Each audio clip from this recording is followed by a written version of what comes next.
Bienvenidos al debate en Razón de Estado. Continuamos hablando de Perú, pero también de América Latina en general.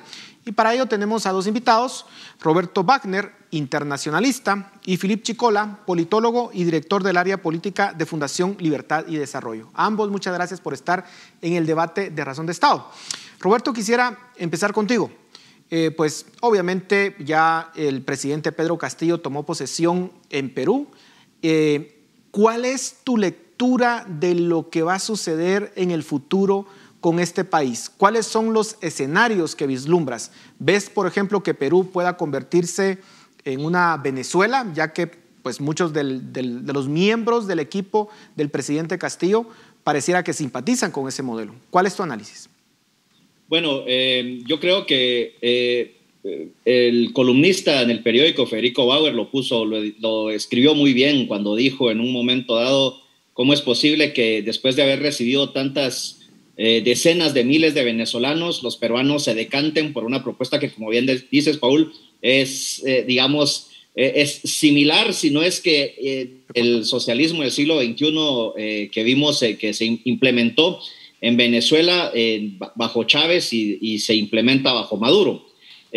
Yo creo que es que Perú empiece a irse por ese camino, que bueno, ya es una señal con esta elección, va a depender mucho de la oposición. Y entonces yo la verdad es que vislumbro dos tipos de escenarios para Perú en el corto plazo. Un escenario en el que, digamos, puede haber una oposición que realmente se logre distanciar de los partidos políticos tradicionales de Perú, prácticamente muchos de ellos acusados por corrupción, y que se conviertan en una oposición activa y que logren buscar, digamos, o logren prevenir, mejor dicho, que no se implementen muchas de estas fórmulas que están ya comprobadas que no funcionan en nuestros países, y bueno, en ningún país. O bien el otro escenario que es más negativo, que nuevamente veamos las viejas prácticas de corrupción entre los partidos tradicionales de Perú y que haya una negociación bajo de la mesa y que se acomoden las fuerzas para permitirle gobernar a un gobierno de Pedro Castillo y que sí empiece a implementar este tipo de cuestiones a cambio de ciertas prebendas políticas. Ahora, Philippe, la pregunta es cómo un país que presentaba tan buenos números en términos económicos y sociales termina ganando una opción pues tan radical como la de Pedro Castillo. ¿Qué falló en el Perú? Bueno, yo creo que hay varios elementos que tenemos que considerar. Digamos, una sociedad política no implosiona de la noche a la mañana, sino que, digamos, esto es una sumatoria de variables que se van conjugando en el tiempo. Para empezar, sí, es cierto, Perú ha sido un caso de éxito los últimos 10, 15 años en cuanto a su desempeño económico, en cuanto a la mejora de indicadores sociales, pero a nivel político, Perú ha mantenido una enorme característica en cuanto al subdesarrollo institucional. Hemos visto cómo Perú ha tenido, 4 presidentes en 4 años, hemos visto casos de corrupción que han afectado seriamente a gobiernos de turno, hemos visto un proceso de desprestigio y debilitamiento del sistema de partidos políticos que era relativamente estable en los últimos 40 años en Perú. Entonces, la sumatoria de esas variables empezó a generar un cansancio del ciudadano peruano de clase media con su sistema político. Pero en eso se sobreviene la pandemia. Y recordemos que Perú es uno de los países más afectados, no solo en cuanto a número de contagios, porcentaje o digamos la tasa de fatalidad, sino también el impacto económico de la pandemia. Entonces, ¿qué termina ocurriendo en el finales de 2020, principios de 2021?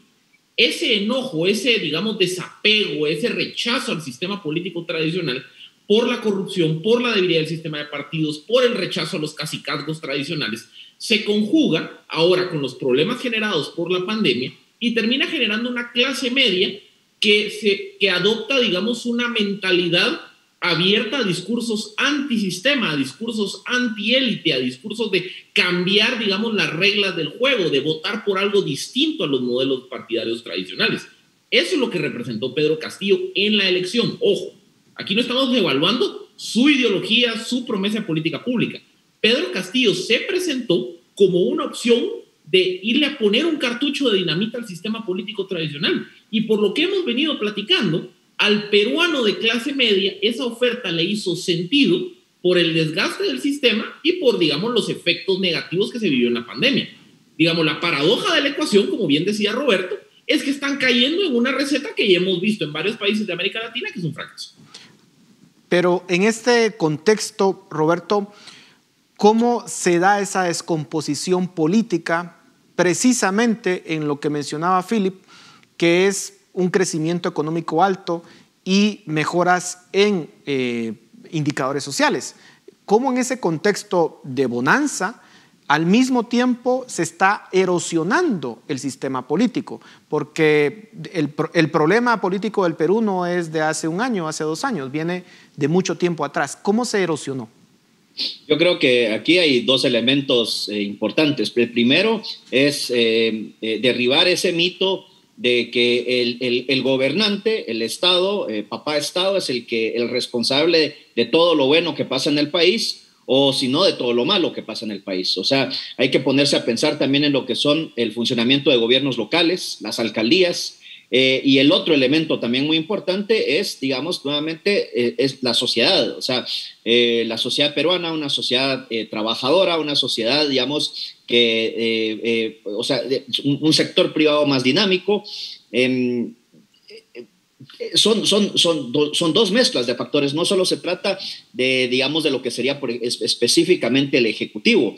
Yo lo que creo es, nuevamente, que llega un momento precisamente en el que todas las noticias que nosotros hemos recibido del Perú, desde lo que fue, digamos, básicamente la reelección de Alan García, que todos se preguntaban, pero qué desastre va a ser tomando en cuenta lo que fue su primera presidencia, pero resultó ser, digamos, positiva. Pero después lo que viene con Alejandro Toledo y Antumala y todo lo que empieza a venir después, eso va causando ese rechazo completo a la clase política. Y que se traduce, como bien decía Philip, en el voto antisistema. Pero si vemos la primera vuelta de las elecciones en Perú, vemos una división y una apatía, un cambio, una cosa, o sea, pareciera que los peruanos están ya hartos prácticamente de lo que era este baile de políticos, entre políticos corruptos y políticos populistas. Pero, Philip, vayámonos un poco más a la región. Lo que está sucediendo en el Perú también estamos viendo que sucede en Colombia y también estamos viendo que sucede en Chile, un país que pues se había distinguido por ser de alguna forma, pues tener Estado de Derecho, tener una mejor gobernanza que el resto de los países de la región y con alto crecimiento económico, por supuesto. ¿Por qué en estos 3 países está ocurriendo estas crisis políticas en este momento? ¿Qué tienen en común que los hace víctimas de estas crisis que están atravesando? Yo creo que tenemos que tomar en consideración la variable COVID y el efecto COVID. O sea, yo creo que no podemos divorciar e independizar los eventos políticos 2021 de toda, digamos, COVID, ¿qué vino a provocar? Vino a provocar, primero, pauperización de clases medias, porque los cierres, las cuarentenas, ¿a quiénes afectaron? A trabajadores medios, sobre todo de sectores de servicios, de algunas industrias no esenciales, que son los que rápidamente fueron suspendidos, perdieron su empleo y por ende perdieron su nivel de vida. Entonces, esa pauperización de la clase media está asociada como una de las principales causas de revoluciones o cambios políticos abruptos en la historia del mundo occidental. O sea, eso la teoría política ha explorado hasta la saciedad, la correlación que hay cuando las clases medias se empobrecen con, digamos, dinámicas políticas de cambios abruptos, de votos por candidatos antisistema o de revoluciones. Entonces, esa es la primera consideración que tenemos que hacer. Segundo, en el caso chileno, creo yo que tenemos que analizar también la rápida degradación que tuvo el sistema político partidario de Chile. O sea, Chile tenía un sistema partidario muy estable desde la concertación a finales de los 80. Pero del año 2016-17 al 2019, antes de la pandemia, el chileno ya no se sintió representado por ese sistema político. Y en un contexto de un mundo en donde vivimos la sociedad de la información, en donde la escala de expectativas humanas ha cambiado, en donde también estamos acostumbrados a que los cambios políticos que en las sociedades se tardaban 20, 30 años, ahora queremos que se den en 2, 3 años. Ahora los procesos políticos son más acelerados y como los procesos políticos son más acelerados, un desencanto temporal, coyuntural con un sistema de partidos rápidamente hace que ese votante que tal vez no se hubiera radicalizado antes, ahora sí opta por opciones antisistema. Eso es lo que para mí pasó en Chile.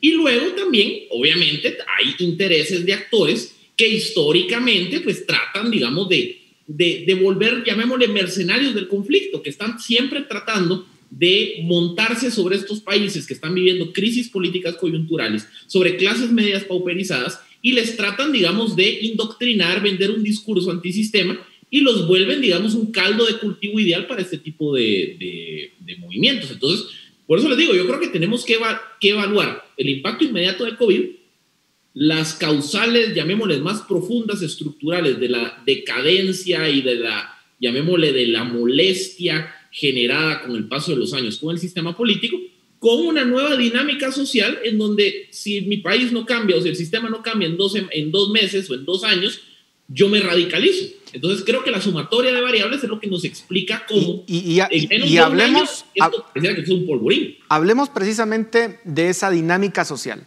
Ya lo explicaba Philip, Roberto, en el sentido de que pareciera que la sociedad hoy en día está exigiendo más, tiene una expectativa muchísimo más alta, y eso pareciera que está poniendo en crisis en gran parte los sistemas políticos. Podríamos decir que en los próximos años vamos a ver el resurgimiento de discursos radicales, pero además que nos lleven a dictaduras, y que esta tercera ola democrática que vivimos está prácticamente llegando a su fin, y vamos a ver un nuevo periodo pues, de dictaduras en el futuro próximo. ¿Cuál es tu opinión? Sí, muy de acuerdo con lo de la aseveración de Philip sobre Chile. Es precisamente ese cambio generacional que se da, pero yo le sumaría algo también muy importante a eso, y sobre lo que tú, y sobre tu pregunta, Paul, que es la ausencia de líderes. O sea, en Chile vimos un desencanto con la segunda elección de Bachelet y un desencanto con la segunda elección de Piñera, pero son líderes que gobernaron ante el final, digamos, de una generación, y ahora se enfrentan a otra y están sufriendo eso. Mencionabas antes también el caso de Colombia. Al final del día, Iván Duque es el representante del uribismo en Colombia, ¿no? Que también ya no es la misma relación con la sociedad, y incluso yo podría venir y opinar lo mismo de Cuba. Las manifestaciones que estamos viendo en Cuba creo que obedecen también a una nueva generación que ya no se identifican con lo que fueron en su momento esos valores de la revolución. Pero creo muy importante, Paul, ese tema. Yo creo que el problema es que nosotros nunca logramos madurar dentro de esa tercera ola democrática, y no hemos logrado salir de esas dinámicas de caudillismos autoritarios. Vamos hacia el final de esa tercera ola democrática, Philip. Me gustaría que pudiéramos profundizar al respecto. Vamos a una era de dictadores, de nuevos dictadores en América Latina, como lo que tuvimos en los años 70. A ver, a mí me gusta mucho adherirme a evaluar experiencias históricas y que esto nos sirva un poco como modelos predictivos. Yo, más que voltear a ver la década de los 70, quiero voltear a ver la década de los 1930, después de la Gran Depresión del 29, que por cierto es la mayor crisis económica que había vivido la humanidad hasta la de COVID. ¿Qué pasó en los años 30? Pues en los años 30 básicamente hubo 2 grandes movimientos en América Latina. El primer gran populismo, que representó, por ejemplo, Hipólito Yrigoyen en Argentina. Vemos un poco el movimiento del cardenismo en México, pero también hubo dictadores, llamémosle de derecha, conservadores, por ejemplo, Porfirio Ubico, Maximiliano Hernández en El Salvador. O sea, la postdepresión del 29 generó condiciones para que las sociedades, ya sea que optaran por populistas, digamos, de izquierda, o por caudillos conservadores de derecha, que eran el hombre fuerte que iba a poner orden en un momento de caos.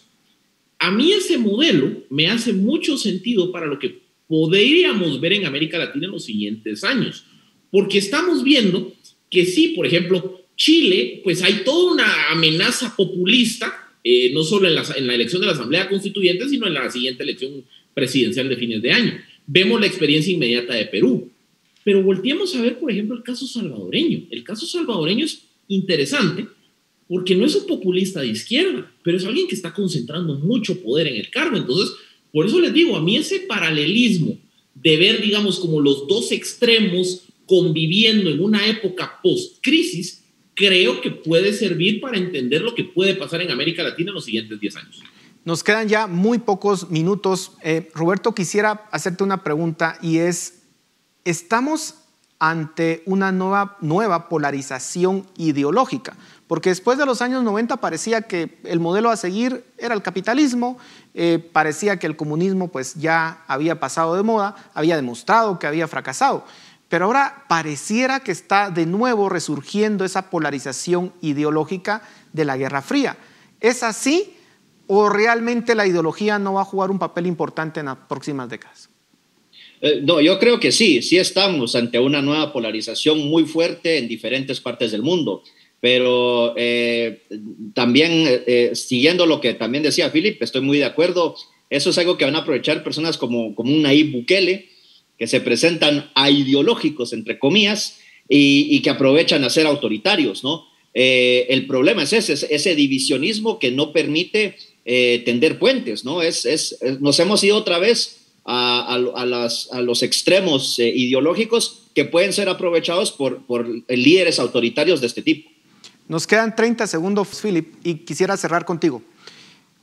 ¿Cómo queda Centroamérica en este contexto tan convulsionado en toda América Latina? ¿Cuál es el futuro de Centroamérica y sobre todo el Triángulo Norte de la región? Bueno, Centroamérica para mí hay tres.